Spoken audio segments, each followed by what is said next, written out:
vamos a empezar ya.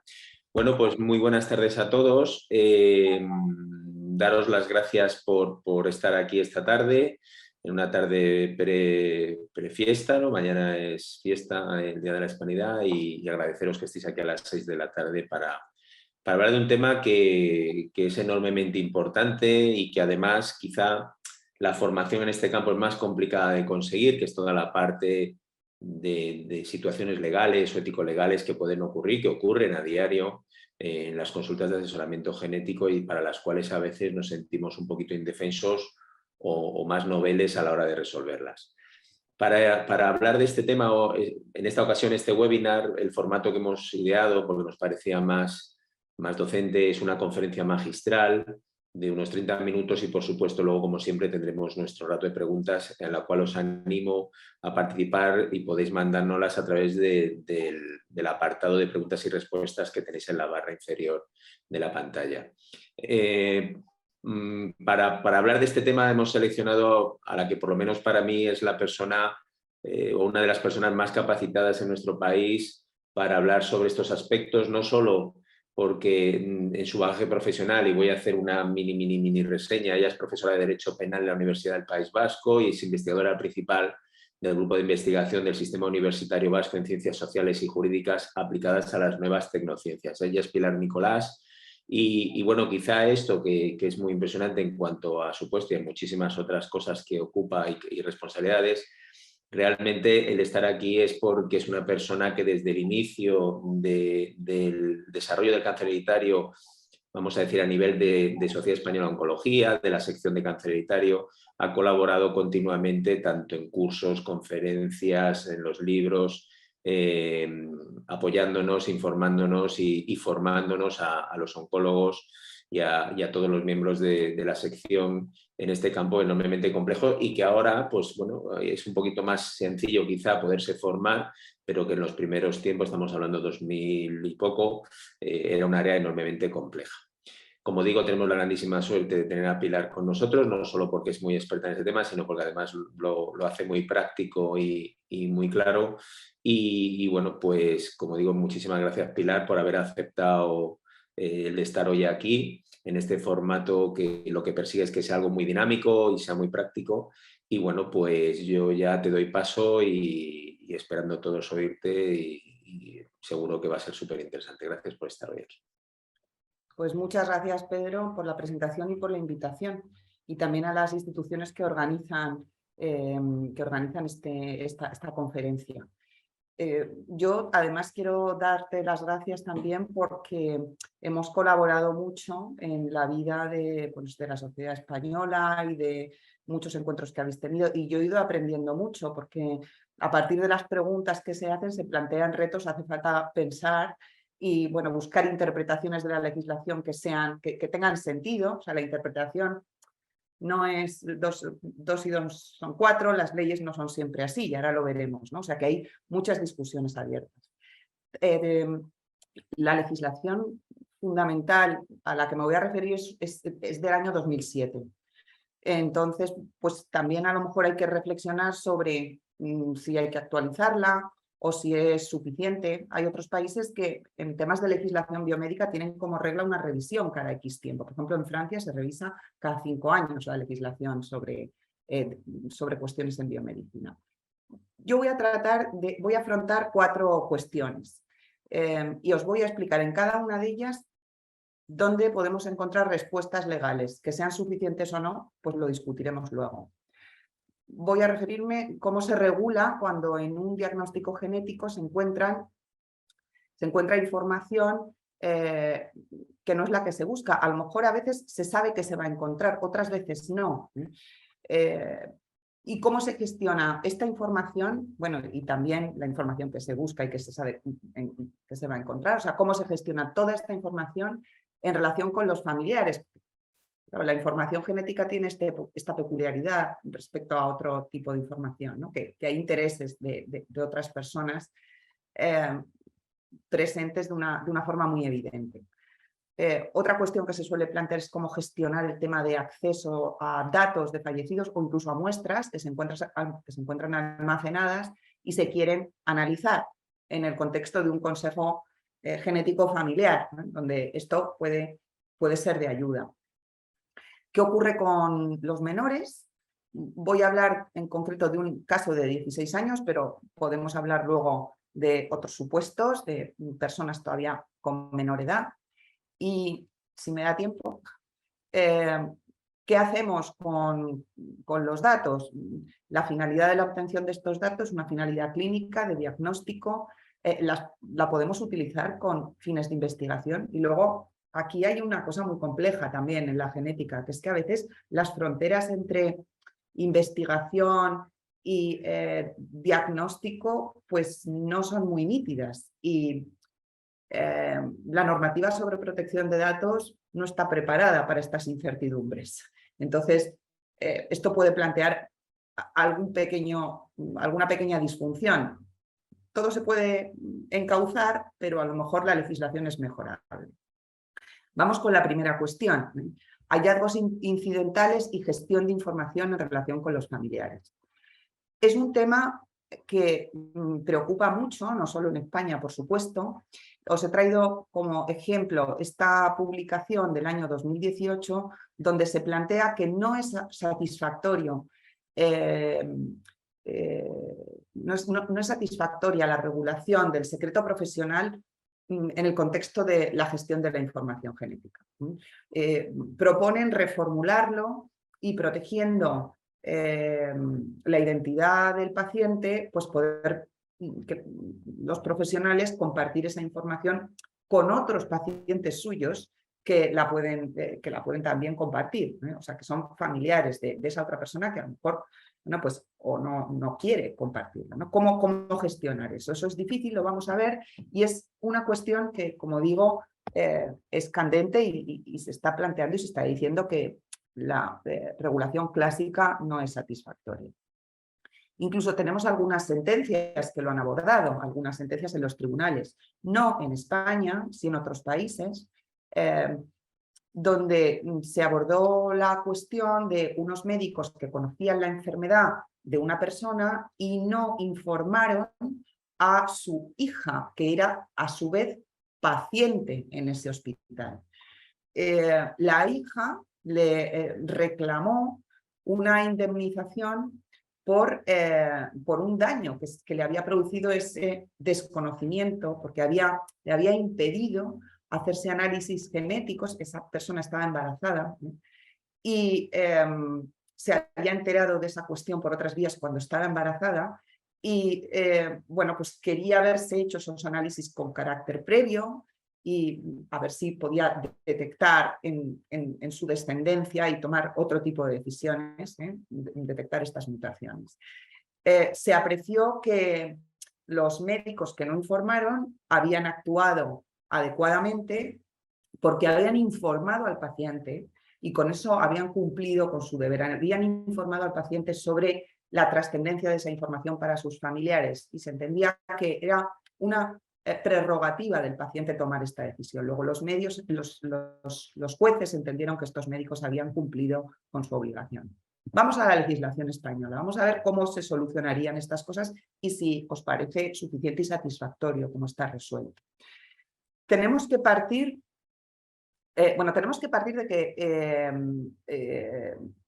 para la realización de un análisis genético, a diferencia de lo que ocurre para la realización de otros análisis clínicos, es preciso un consentimiento expreso, por escrito y que esté precedido de cierta información que está detallada en la legislación. Esto no ocurre con otros análisis clínicos, pero en los genéticos, como digo, sí.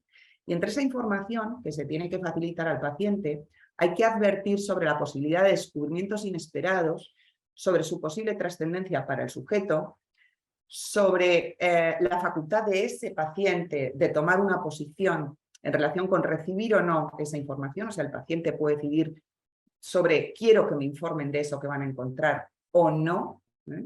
Y eso hay que respetarlo. Y también hay que advertir sobre la implicación que esta información puede tener para sus familiares. Y dice la ley, y la conveniencia de que sea él mismo, el paciente, en su caso, quien transmita dicha información a ellos. Por otra parte, la renuncia a recibir esta información del paciente está limitada, pero de una forma muy excepcional. que creo que no tiene mucha trascendencia aquí.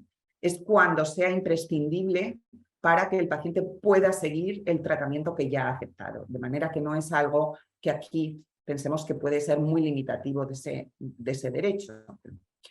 ¿Qué pasa con los familiares? Entonces, frente a estas reglas, se informa al paciente, el paciente decide, el paciente puede decidir incluso no saber. Hay que partir de que los familiares no son titulares de los derechos sobre los datos. Yo ya sé que a veces los médicos dicen, mi paciente no es un individuo, mi paciente es la familia, porque yo hago consejo genético. Y esto evidentemente es así desde el punto de vista clínico, pero no jurídico. La persona que tiene derechos sobre los datos es el sujeto fuente de la muestra. Y esto está regulado así en una norma, que son esas siglas que pone en el primer párrafo al final, es el Reglamento General de Protección de Datos, que contiene una definición de datos genéticos, obtenidos en particular del análisis de una muestra biológica de esa persona. O sea, que es esa persona quien tiene los derechos sobre los datos. La regla general es el deber de confidencialidad del profesional. El titular del derecho a la información es siempre el paciente y solo podrá informar a otras personas cuando el paciente consienta de manera expresa o tácita, por ejemplo, yendo con un familiar a la consulta y recibiendo la información junto a él. Pero en otro caso es un delito romper este deber. Incluso hay previsiones específicas para análisis genéticos donde se prevé que cuando haya una consulta genética a una familia, se debe archivar la información por separado y que la información se debe comunicar a cada ellos de forma individualizada, insisto, a no ser que haya de una manera que puede ser tácita un consentimiento para que esa información se comparta. También está previsto claramente que si el sujeto opta por no saber, claro, en este caso, si no se le va a comunicar la información, nunca va a poder compartirla con sus familiares. En este caso, entonces, decía que se prevé una particularidad y la ley establece que se puede informar a los familiares biológicos si la información es necesaria para evitar un grave perjuicio para su salud. De esto se debería informar también al propio paciente antes de realizar el análisis si es que opta por no saber. ¿Y qué ocurre si el sujeto sabe porque se le ha comunicado y no quiere comunicar? Bueno, pues que ya hemos visto, hay una obligación de secreto y solo se podrá vulnerar esa obligación, se podrá romper el secreto según las reglas generales, igual que puede ocurrir en otras situaciones en que en una consulta un médico se encuentre con este dilema, ¿no?, de guardar la confidencialidad del paciente o proteger otro interés. Como digo, la regla es el secreto y habrá que justificar su ruptura porque el interés que se va a proteger es tan importante y es tan evidente que así se protege que tiene más peso ese interés que el daño que se causa rompiendo el secreto.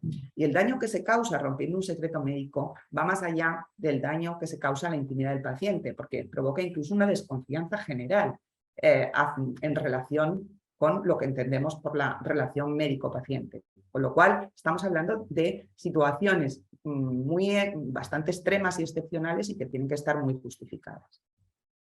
Pero no perdamos de vista que los profesionales tienen deberes, ¿no? Puede haber un conflicto entre la ruptura del deber de secreto en relación con el paciente cuya información conocemos, sabemos que puede ser importante para un familiar y esta persona no quiere comunicarlo. Podemos tener incluso responsabilidad si no se informa. Vamos a ver, la legislación no configura expresamente este deber. Es más, lo que configura es una obligación de informar al paciente que se hace el análisis que será él en su caso quien informará a sus familiares. Con lo cual yo diría que no se rompe un deber, no se infringe un deber si esta información no se plantea. En un sentido parecido al que os contaba que se argumentaba en la sentencia. Claro, otra cosa es la responsabilidad por romper el secreto, y utilizar los datos con una finalidad distinta a la asistencia al paciente para atender a otro paciente. En este caso, no nos encontramos solo con un conflicto entre deber de secreto y proteger intereses de terceros, sino deber de secreto y deber de atender de la mejor manera posible a ese familiar que es también paciente nuestro. No hay una solución evidente, ni expresa, ni detallada en la ley, pero habrá que buscar quizás mecanismos para conjugar estos dos deberes, el de secreto y el de cuidado de una persona que ya es paciente, bueno, pues intentando sugerir de otro modo o buscando soluciones para poder realizar ese análisis que le puede beneficiar, pero sin desvelar el origen de esa información. Podría ser una solución que entiendo que es compleja. ¿Qué ocurre si en estas consultas lo que pasa es que la información a la que queremos acceder o que puede ser interesante es de un paciente fallecido? Aquí las cosas son mucho más fáciles y más sencillas. Para empezar, hay que partir de que la muerte del sujeto extingue los derechos de la personalidad y que la regulación de la protección de datos, el reglamento de protección de datos, la ley orgánica, son esas siglas que vienen ahí, la ley orgánica de protección de datos y garantías de los derechos digitales, tampoco son aplicables a los datos de fallecidos. Sí se prevé en nuestra ley alguna posibilidad de que los familiares de los fallecidos soliciten el acceso y soliciten una supresión, pero luego hay previsiones más específicas en la normativa que regula la historia clínica y la normativa que regula los análisis genéticos. La normativa que regula la historia clínica prevé la posibilidad de acceso a historia clínica de familiares.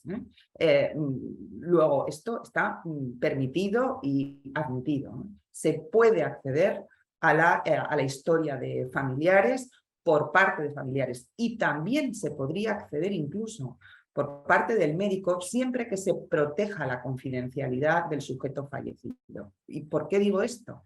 Porque yo decía que el derecho a la protección de datos se ha extinguido. El derecho a la protección de datos es el derecho a controlar la propia información y a saber quién la maneja, para qué, cuánto tiempo. Si quiero que se borre esa información, poder pedirlo. Estas son facultades del derecho al control de los datos. Pero luego, muy cercano a este derecho, está el derecho a la intimidad, que es un derecho de reserva, ¿no?, que se identifica muy bien con la obligación de confidencialidad. Pues bien, este derecho a la intimidad tiene, digamos, en nuestro ordenamiento jurídico como una prolongación más allá de la muerte. Y por lo tanto, por ejemplo, se pueden ejercer acciones contra quienes vulneren la intimidad de personas que ya han muerto. Es como una ficción jurídica. Se prevé que la personalidad se prolonga, con lo cual un médico no puede divulgar la historia clínica de un paciente que ya haya fallecido porque no tiene derecho a la protección de datos. No tiene ese derecho, pero sí existe una protección por parte del ordenamiento a la prolongación de su intimidad, con lo cual la confidencialidad hay que guardarla. Y los datos se tienen que manejar en un contexto cerrado y evitando, como digo, eso, afectaciones a esa intimidad prolongada. Luego sí, se puede acceder a las historias clínicas, incluso se pueden obtener y analizar muestras de personas fallecidas cuando hay un interés para tercero. Esto lo prevé expresamente la Ley de Investigación Biomédica. Fijaos, aprovecho para comentar que estamos delante de Ley de Investigación Biomédica, estoy refiriéndome todo el rato a esa ley, pero es una ley que tiene un capítulo que regula los análisis genéticos clínicos también, ¿no? Porque precisamente se justificó incluir este aspecto en una ley que se llama de investigación biomédica, en que lo cerca que está en el contexto de la genética, el contexto clínico y el contexto de investigación. Luego, sí, aunque se llame de investigación biomédica, es aplicable a los análisis genéticos clínicos.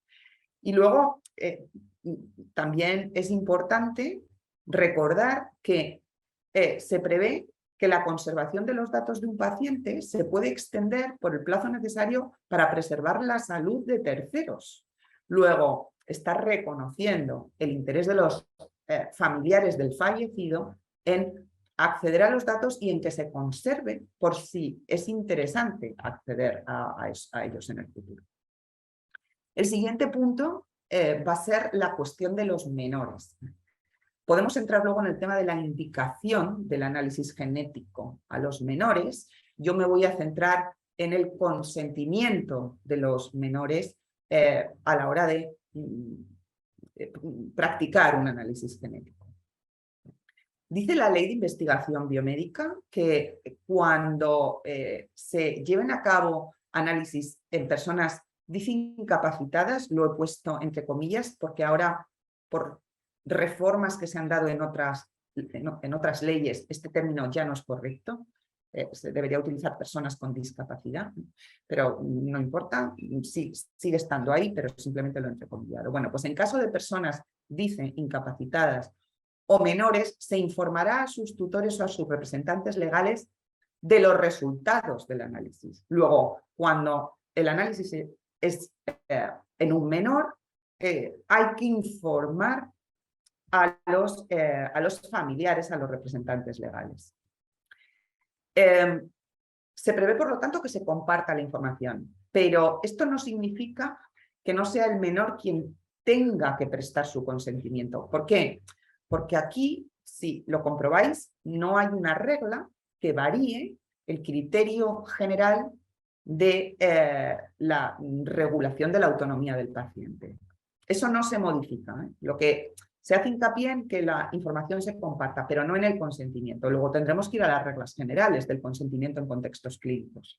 Y en resumen podemos decir que en los contextos clínicos las personas de 16 años consienten ellos mismos a las intervenciones en el ámbito de la salud, salvo excepciones, por ejemplo, que haya un grave riesgo para la vida o su propia salud.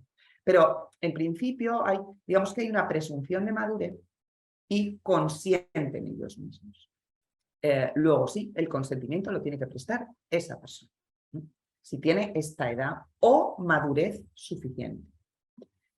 Y finalmente, y ya termino, el último punto al que me voy a referir es si podemos utilizar los datos clínicos de un paciente con fines de investigación.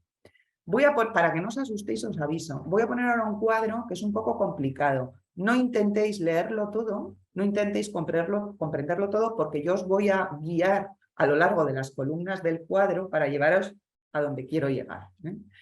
Estamos ahora hablando entonces de utilización de los datos, lo que llamamos tratamiento de datos. La regulación está en un reglamento europeo, que es aplicable directamente en España, y en una ley orgánica española que lo desarrolló. El reglamento es del año 2016 y se hizo efectivo a principios del 2018 y la ley orgánica es de diciembre de 2018. Es bastante reciente. Este es el cuadro del que os hablaba. Y os quiero dar el siguiente mensaje. Me voy a centrar en la columna 2, donde dice que todo tratamiento de datos tiene que tener lo que se llama una base legal. Es uno de los principios más importantes del tratamiento de datos. Esto significa que cuando se obtienen, almacenan, ceden, utilizan, codifican, cuando se hace cualquier operación sobre los datos, hay que tener una legitimación. Y esa legitimación tiene que identificarse con uno de los 6 puntos que recoge el reglamento. Puede ser que es que el sujeto haya consentido, puede ser que eso sea necesario para ejecutar un contrato, puede ser que haya una obligación legal. Por ejemplo, los médicos tienen una obligación legal de almacenar los datos del paciente porque es obligatorio confeccionar la historia clínica. Puede ser proteger un interés vital del afectado, puede ser un interés público o puede ser un interés legítimo de quien maneja los datos por ejemplo, un centro de investigación que quiere realizar una investigación y es un interés legítimo. Pero quiero pasar a la siguiente columna, donde pone +3. Cuando hablamos de datos de salud, la regla general es que hay una prohibición para manejarlo. Está prohibido obtener y utilizar, almacenar datos de salud. Y solo hay unas circunstancias que justifican que se manejen datos de salud. Cuando hablamos de datos de salud, por lo tanto, tenemos que pensar en primer lugar, ¿tengo base legal para el tratamiento? Una de las que está en la segunda columna. Y además, ¿hay alguna circunstancia que justifique que se levante esa prohibición? Y de nuevo tenemos que acudir a unas de las que enumera, en este caso, el artículo 9. Si vais al final, pone que los datos se pueden utilizar con fines de investigación científica. Luego nosotros podemos pensar que sí es investigación científica, podemos utilizar cualquier dato.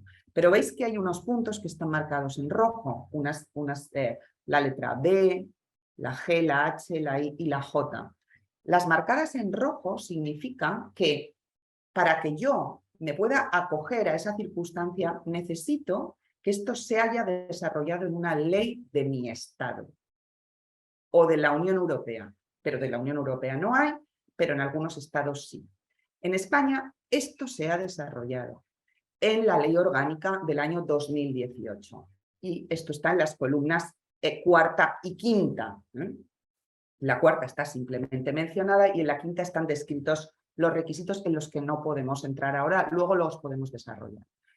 Pero lo que necesitamos, si queremos utilizar datos con una finalidad distinta del diagnóstico que tenía su propia base legal y que tenía su propia justificación, si queremos otra finalidad, necesitamos u otro consentimiento del sujeto o necesitamos una pseudonimización que garantice que esos datos, en el contexto de la investigación, pertenecen a un sujeto que no es identificable. Pueden estar son trazables, por eso hay pseudonimización y no anonimización, pero, como digo, la investigación no va a identificar directamente al sujeto. Esto puede plantear problemas cuando es la misma persona la que es médico e investigador, porque no se va a poder acoger a esta previsión, porque no puede separar, no puede separar porque lo conoce. Entonces no puede ser la misma persona quien tenga acceso al código y quien lo maneje para investigación. Tendrá que acudir a otros mecanismos, como son, por ejemplo, el consentimiento del paciente específico para investigación. Lo ideal es que esto se gestione a nivel institucional, por ejemplo, a través de historias clínicas espejo, etcétera. O, bueno, siempre, por supuesto, está admitido el consentimiento, pero el consentimiento tiene restricciones, el consentimiento para investigación, y como base legal para el tratamiento de los datos puede generar algunos problemas. Con esto espero no haberos aburrido mucho. Creo, Pedro, que no me he extendido más del tiempo adjudicado, más o menos, así que yo he terminado. Os doy las gracias por vuestra atención y dejo de compartir la presentación y me uno otra vez Pues muchísimas gracias, Pilar. a la tertulia. Muy bien. Yo creo que ha estado fenomenal, que has abordado unos grupos de temas que realmente son los que más nos podemos encontrar. Y bueno, vamos a ver, veo aquí que en preguntas y respuestas tenemos una pregunta de Sergio Crespo, que dice: ahora Pilar, con la nueva reforma que elimina la incapacidad y lo sustituye por la curatela en interpretación de la Ley 14 del 2007, ¿no debería informarse también a la persona afectada siempre que tenga la capacidad para poder comprenderla sin perjuicio de la obligación de informar al curador o tutor? Totalmente de acuerdo. O sea, ahora se parte de la base de que la persona con discapacidad lo que necesita es un apoyo, no una sustitución en su consentimiento. el consentimiento lo presta la propia persona y hay alguien que le apoya que ya no es su representante, porque no le representa, es su curador que le apoya.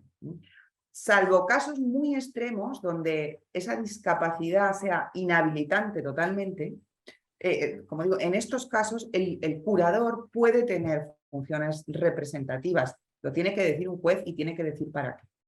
Pero desde luego la reforma, digamos que refuerza la obligación que ya existía también, por otra parte, de involucrar a las personas según su capacidad en los procesos de información, ¿no?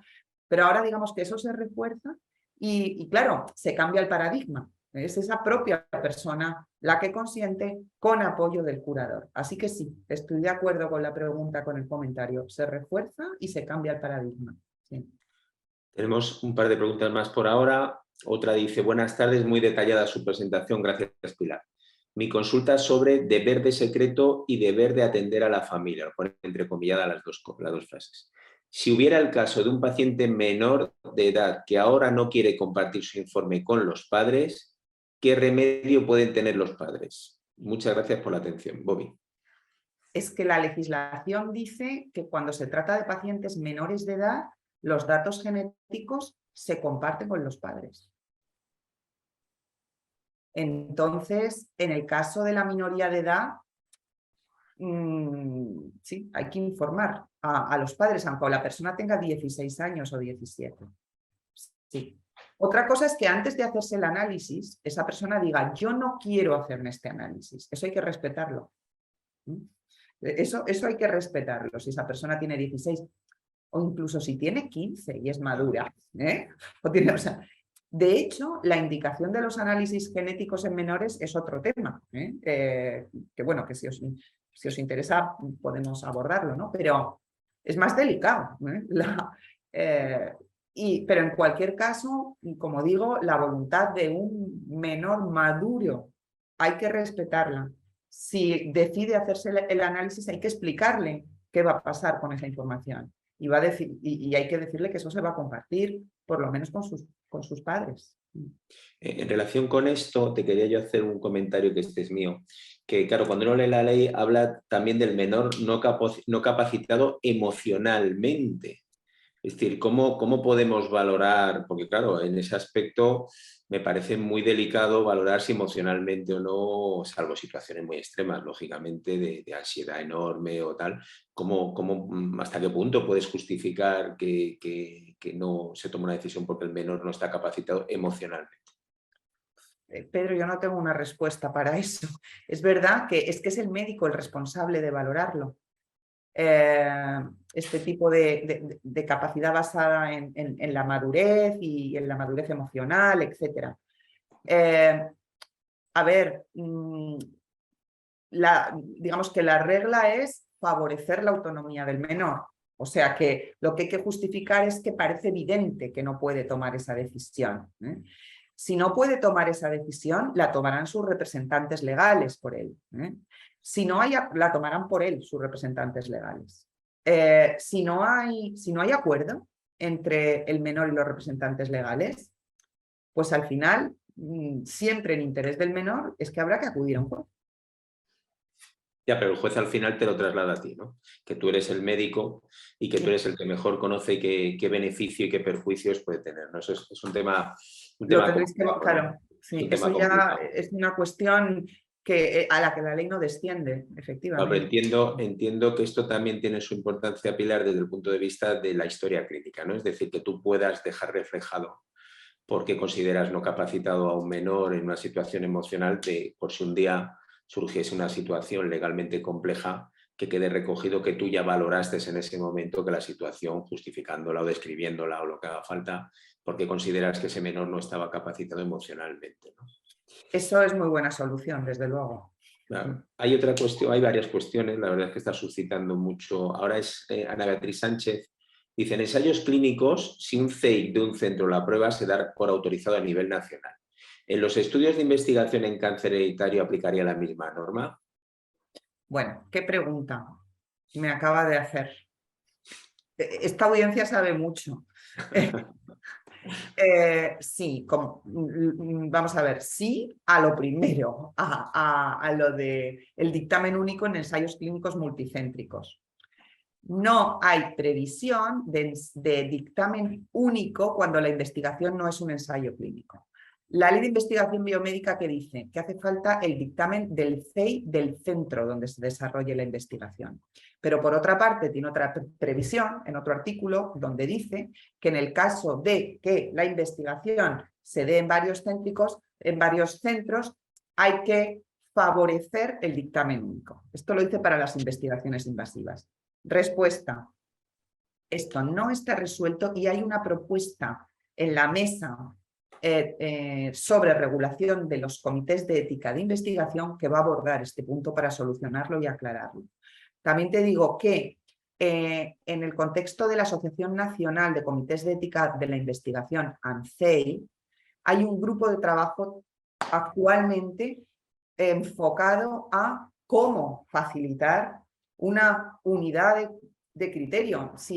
Y si no es un dictamen único, cómo facilitar un reconocimiento del dictamen de otro centro, ¿no? Para que se facilite al investigador la tarea, se facilite entre los centros, no haya disparidad de opiniones entre comités, que puede ocurrir. Luego, hay legislación en proceso y grupo de trabajo en la Asociación Nacional de Comités de Ética. No hay una respuesta legislativa. Parece que la legislación ahora, salvo en los ensayos clínicos, parece que exige un dictamen del CEI de tu centro, que puede decir, yo creo que el dictamen de ese otro CEI que me han mandado me sirve para adherirme a él. Entonces emito mi propio dictamen, pero en conexión con el otro. Esto es perfectamente legal. Francisco José Ojuelos pregunta, buenas tardes. ¿Puede considerarse el artículo 18.3 de la Ley 41 de 2002 título legal suficiente para el tratamiento de datos genéticos del familiar con respeto a la confidencialidad, mediante la incorporación a la historia del nuevo paciente de esos datos del familiar? Muchas gracias. Vale, necesito que me aclare un poco, si puede ser, qué previsión específica cree que puede justificar esto. Bueno, puedo ir al artículo, o sea, para saber exactamente a qué se refiere. Vamos a ver, voy a intentar, un momento. Voy a intentar, claro, el 18, el punto 3. Sí, 18.3. Es que Mira, yo no sé si manda aquí Francisco José. Dice 3. El derecho al acceso del paciente a la documentación de la historia clínica no puede ejercitarse en perjuicio del derecho de terceras personas a la confidencialidad de los datos que constan en ella recogidos en interés terapéutico del paciente, ni en perjuicio del derecho de los profesionales participantes en su elaboración, los cuales pueden oponer al derecho de acceso a la reserva de sus anotaciones subjetivas. Claro, esto se refiere al caso en que la historia clínica recoja datos de terceros, pues que pueden tener interés clínico para el paciente. Y cuando el paciente pide acceso a la historia, estos datos no se les dan, igual que las anotaciones subjetivas de los médicos. Entonces, entiendo que la pregunta quiere decir, luego estamos permitiendo que en la historia clínica metamos datos de familiares, datos genéticos de familiares, porque si hay una previsión de que si están dentro se van a ocultar al paciente, pues estamos admitiendo esto. Quiero entender que es esa la pregunta, pero es que fijaos que la ley de investigación biomédica, también he proyectado antes ese artículo, prevé que se archiven por separado los datos. A ver, yo creo que tampoco hay que ser súper tajante en esto, porque una cosa es que se archiven el bloque de datos por separado y que no haya una única historia compartida, por ejemplo, una única historia. Y eso se puede interpretar que se refiere así, o sea, que haya separaciones, pero si tiene que haber conexiones entre las historias o alguna anotación de una información de un paciente, yo no creo que eso esté tajantemente prohibido y evidentemente está protegido frente a solicitudes de accesos del propio paciente. No sé si he Que contestado. claro, ahí hay un punto importante que yo tengo una cuestión, ¿no? Que queda claro en la ley que no se puede tener una historia familiar, sino que tienes que tener historias individuales y que tú tengas la manera, la codificación como para poder conectarlas. Pues, Pero sí que es verdad que en el evolutivo que hace el profesional, que también entiendo que no tienes por qué entregarlo a ningún familiar porque es proceso mental tuyo o gestión tuya, argumentamos por qué, por ejemplo, a un paciente no se le hace un estudio genético, pues porque resulta que su madre se hizo el estudio genético ya, el resultado era negativo y por lo tanto no procede a hacer el estudio genético a su descendencia, por ejemplo. Eso lo tienes que dejar recogido porque lógicamente tienes que justificar por qué a un señor no se le hace un estudio genético, ¿no? El problema es que hay muchos aspectos de la información genética y de las historias de asesoramiento que es que sí o sí implican a terceras personas, porque la toma de decisiones, es decir, si yo manejo una neumonía de un señor, no tengo por qué tener en cuenta si su padre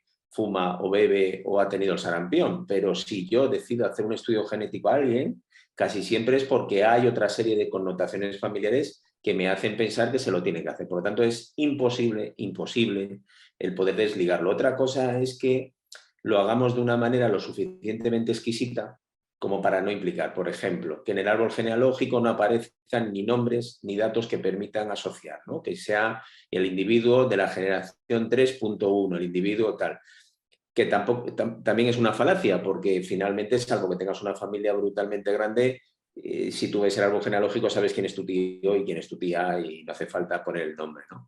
Pero realmente esta es una situación compleja y volvemos a caer en el comentario anterior. Al final, yo creo que es fundamental que los profesionales dejemos muy bien detallado en la historia clínica por qué se hace una cosa de una manera y por qué se hace otra y justificarlo de cara a que si un día surge una situación espinosa, el juez o el abogado sepa que según la lex artis de tu profesión has tenido que utilizar esos datos porque si no, no puedo manejar la situación de asesoramiento porque en la propia definición de información genética está el hecho de que afecta a terceros, tanto de él para los demás como de los demás para él, ¿no? Entonces yo creo que en este aspecto hay que insistir en que las historias deben estar muy bien argumentadas y por supuesto intentar en la medida de lo posible que no haya información que implique a terceras personas, pero es muy complicado porque utilizamos esa información para tomar decisiones, ¿no? Es de complejo todas ese formas, tema. eso se podría justificar una negativa de acceso Claro, a claro, claro, por la supuesto. información. O Mira, yo sea que sí, claro. esta mañana, claro, he recibido una nota de atención al usuario de mi hospital de un familiar, de otro familiar que quería que se le diese el informe genético de ese familiar, pedido vía atención al usuario, cosa que me ha llamado mucho la atención porque entiendo que atención al usuario tendría que haber cortado esa solicitud y no haber llegado ni siquiera a mi servicio porque no puede solicitarlo, salvo autorización expresa o fallecimiento o tal, que lo has comentado perfectamente.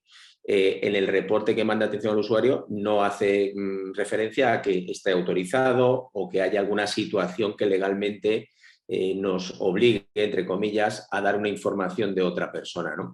Y de hecho lo hemos parado, vamos a hablar con atención al usuario y vamos a ver qué ha pasado para que nos pida una información, alguien que además no sabemos quién es.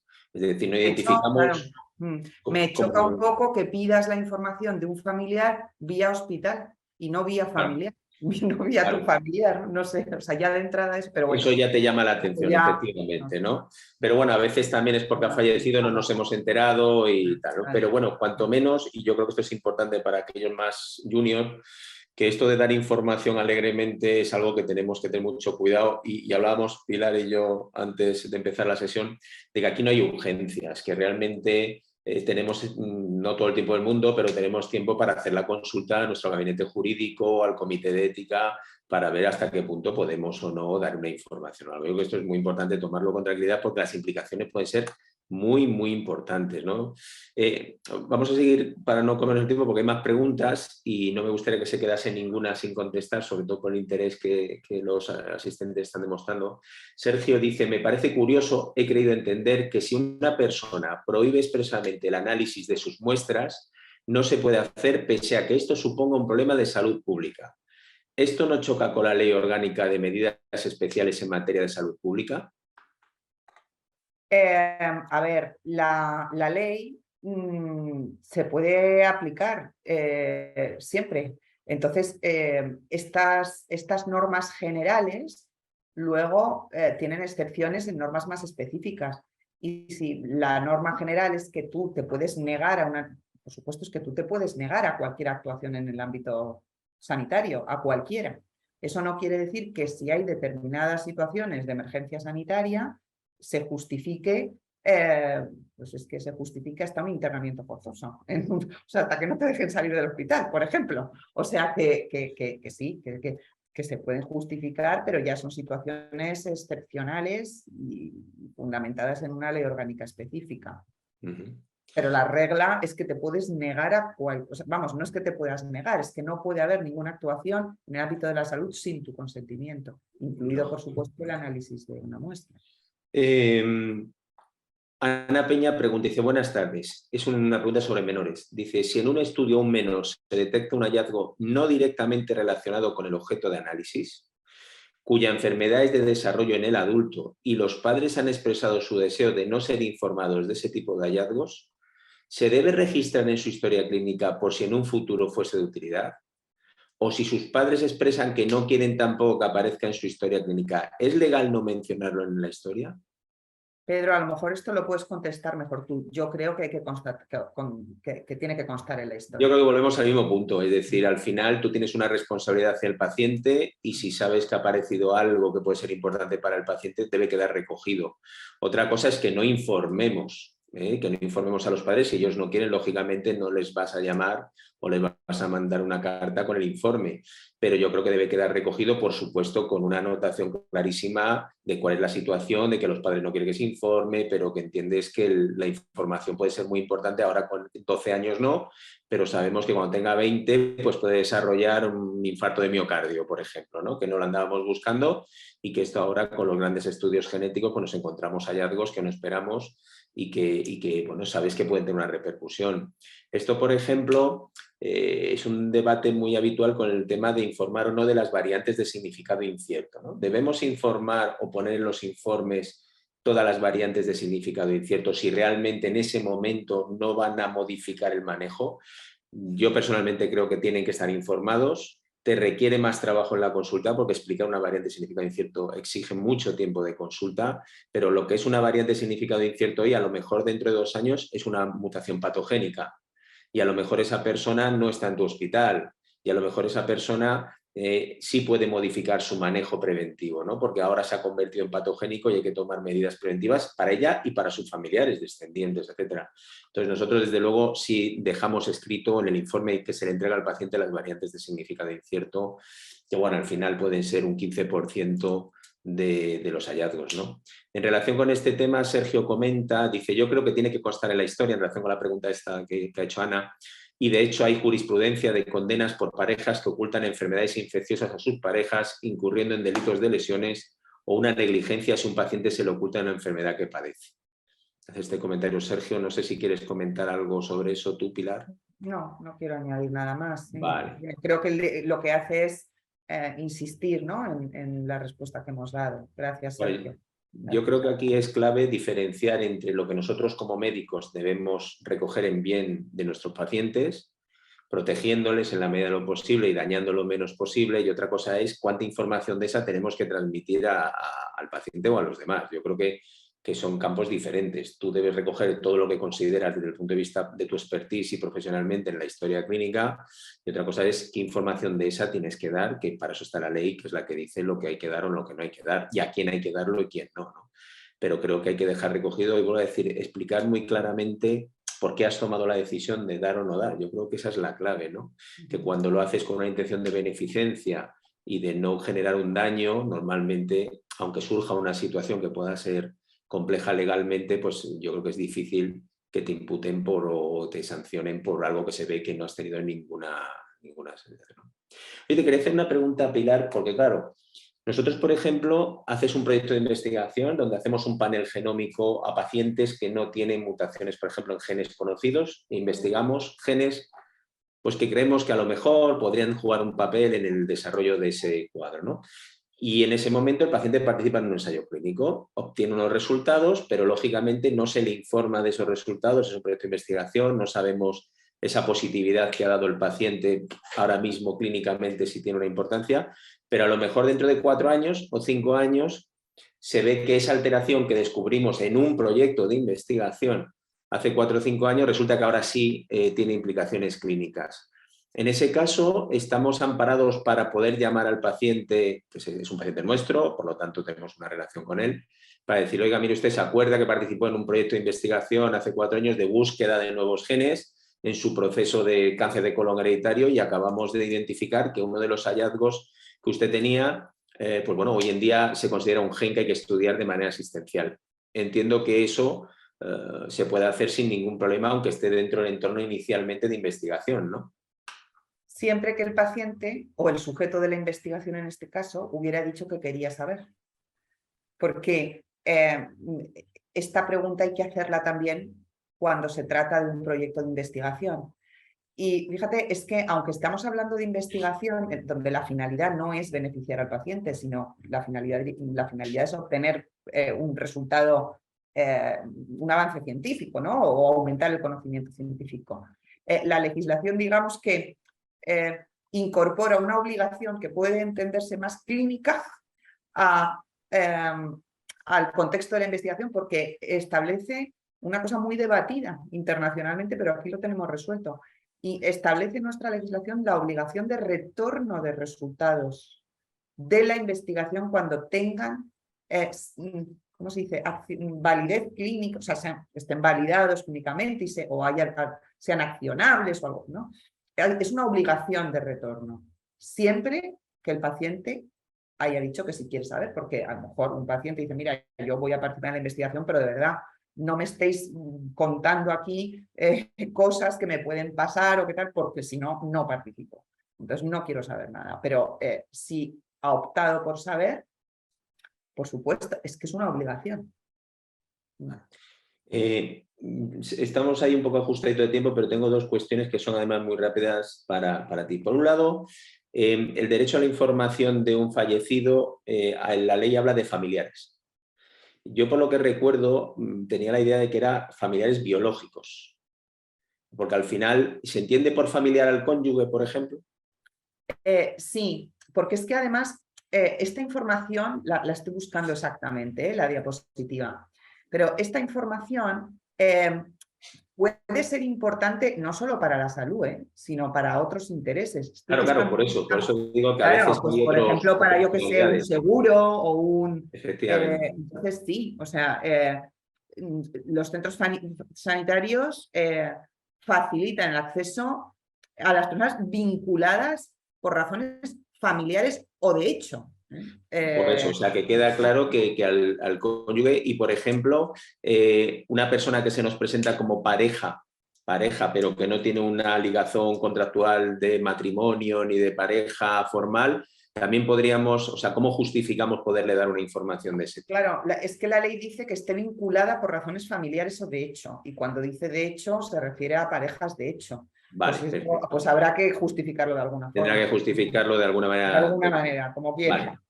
Vale. Y ya la última, ya sé que vamos, pero es que este es un tema. En España ya existen, hay algo de jurisprudencia en relación con situaciones legales que han llegado a juicio en el área del cáncer hereditario. ¿Tú conoces que hay alguna sentencia o algún proceso de relación con este tema? Porque casi siempre vimos Estados Unidos, fundamentalmente, ¿no? Pero a nivel nacional ya existe jurisprudencia al respecto de problemas. Muy poca. Yo conozco alguna sentencia que te la puedo mandar porque, sobre un error de diagnóstico, un falso negativo, en virtud del cual fue en fibrosis quística.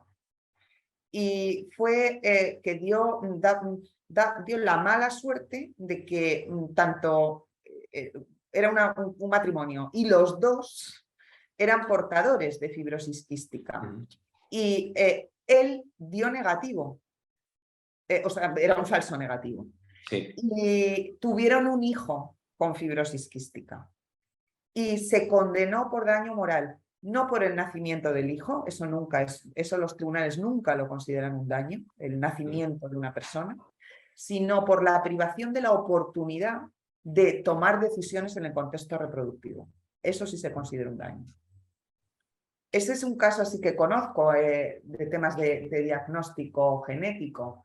Por ejemplo, situaciones... José, puede ser que haya más, pero bueno. ¿Te suena, por ejemplo, que haya habido alguna situación pues, de informar como positivo? Por ejemplo, un resultado, que la persona se someta a cirugía profiláctica y luego resulta que en un control al azar, que a veces se hacen para ver la calidad de los laboratorios y tal, pues se coge esa muestra y de repente ves que no era positivo, que era negativo.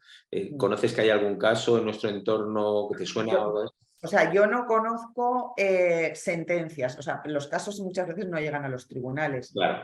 Esos problemas de falsos positivos, sí.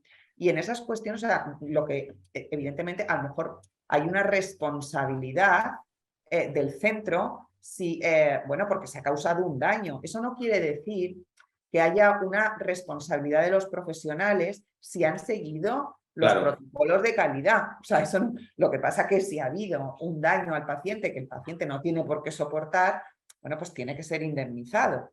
Pero esto es distinto a la responsabilidad del profesional, que no es responsable de una equivocación del laboratorio o ni siquiera de un error suyo, que se puede equivocar, como todos nos podemos equivocar, si es que no demuestra una negligencia, claro. Pero si ya se han seguido los protocolos, etcétera, y ha habido errores, equivocaciones, esto no implica una responsabilidad del profesional. Como digo, si se siguen los, bueno, lo que la lex artis, ¿no? Que llamáis vosotros, o las buenas prácticas.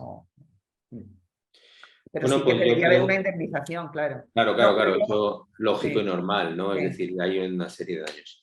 Bueno, pues yo creo que estamos en hora. Muchísimas gracias, Pilar, de verdad. Yo creo que ha sido, a mí me ha parecido muy clarificador.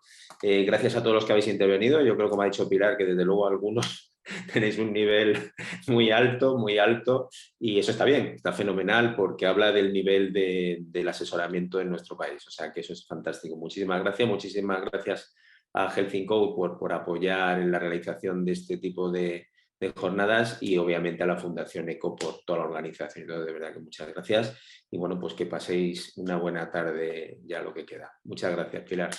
Gracias, Pedro, y gracias a todos. Gracias.